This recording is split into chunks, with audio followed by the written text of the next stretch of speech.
Hey, what's going on everyone? It's your boy Risky Biscuits here, and I want to answer a question that I get asked a lot on stream, and that is, Risky, how do you hit the shots you hit? Risky, how do you aim the way you aim? And Risky, how is your consistency the way it is? And I want to tell you there's a couple things that I do and that you can do as well that will help you hit your shots that you're trying to hit. Now, the first one is obviously having a mouse that you like to use and that fits you properly. There's a lot that goes into a mouse, and the weight and the size, the ergonomics, all that good stuff, but you want to make sure you get one that fits you properly. Don't get caught up on these big brand names, all this good stuff. If you find a mouse that works for you, great, okay? Because that's just going to make, one, you allow to play longer, and two, make you feel more comfortable when using that mouse. The second one is practice. You need to practice in order to get good. I've been playing on a PC for a very long time, and let me tell you, when I first started on a mouse and keyboard, I was horrible. It was a very tough learning curve to jump on a PC, and people who have been playing on PC for a very long time, they whooped me. And it was a lot of grinding, and it was a lot of making sure to get the hours in to play and to practice to get to where I am now.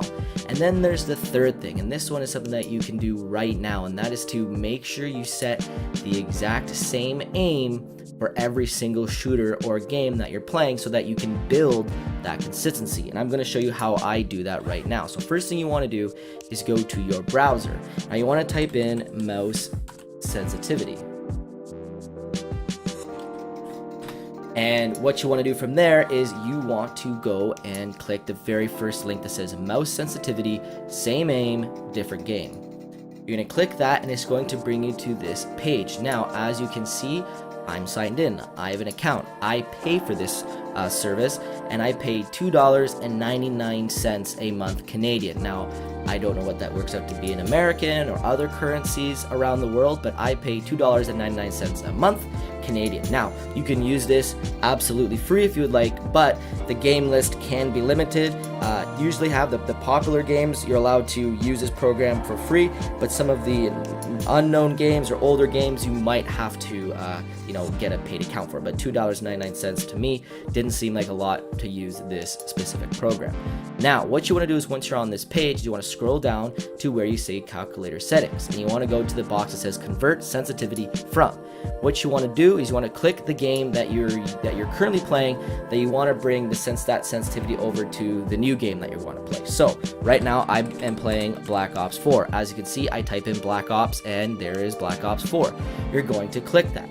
Now, it automatically defaults to some specific things, like all with aim down sight. Now you can get real crazy and do ADS sights and with scope and hip fire and other things, but for me, I keep all with ADS. That way my hip fire and my aim down sight sensitivity are exactly the same, and it's not jarring for when I come out of aiming down sight. Now, what you want to do next is click sensitivity 1. For me, you want I play Black Ops 4 on an 8.12 sensitivity, and that works for me. That's what I've been playing since the game come out. And for me, my DPI that I use on my mouse is 800. Now, I know that because my Logitech G software tells me that it's 800 DPI. I've been playing on 800 DPI for years, especially since I've gotten my mouse, so that's something I'm comfortable with. But there's programs online that you can use that I believe will help you find your DPI of your mouse if you don't have a software or a suite that you use with your mouse.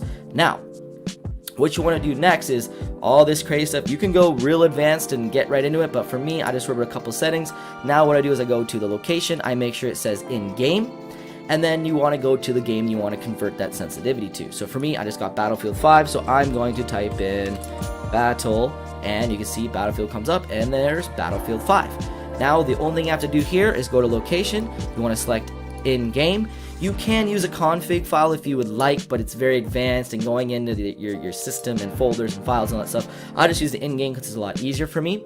Now, when you scroll down, you see calculations. So here's your current mouse sensitivity for Black Ops 4, which is 8.12, and that converts to Battlefield 5 of what that sensitivity would be in Battlefield 5. So you can see your soldier mouse aim sensitivity is at 12%. Your vehicle mouse aim sensitivity is 23%. All you have to do is go to Battlefield 5, Put in these numbers and your aim is going to be exactly the same as it was in Call of Duty Black Ops 4, which is one, going to allow you to practice not only your shooter skills, but allow you to keep the same aim as Black Ops 4 that you're comfortable with, that you've been playing with for a very long time, and then transfer over to Battlefield 5. So when you get in, the game feels already fresh and you know, something that you're used to. Now the other good thing is, now that you've been playing Battlefield 5, you want to go back to Black Ops 4, something that you've been very good in. You now, when you go back over, you're not going to have that jarring or jump of where, oh man, this doesn't feel right, or I was using a distance sensitivity in Battlefield 5, what's that translate to in Black Ops 4? It feels weird now, my aim is off. Your aim is going to feel exactly the same, and that's the way that you can build the consistency to make your play better. And that is what I use, and that is how I am so consistent, and what allows me to make the shots that I make. So everyone, if this helped you, leave a comment and a like on the video, give it a thumbs up. If you dislike the video, give it a thumbs down, and subscribe for more. This is a channel that I'm going to be posting a lot of my gaming clips and my video on demands from my streams, and some helpful tips and tricks for shooters, as well as maybe some other things that I think are interesting. Again, like I said, drop a thumbs up on the video if you liked it, thumbs down if you don't like it, subscribe, and I'll see you in the next one. Talk to you later, guys. Bye.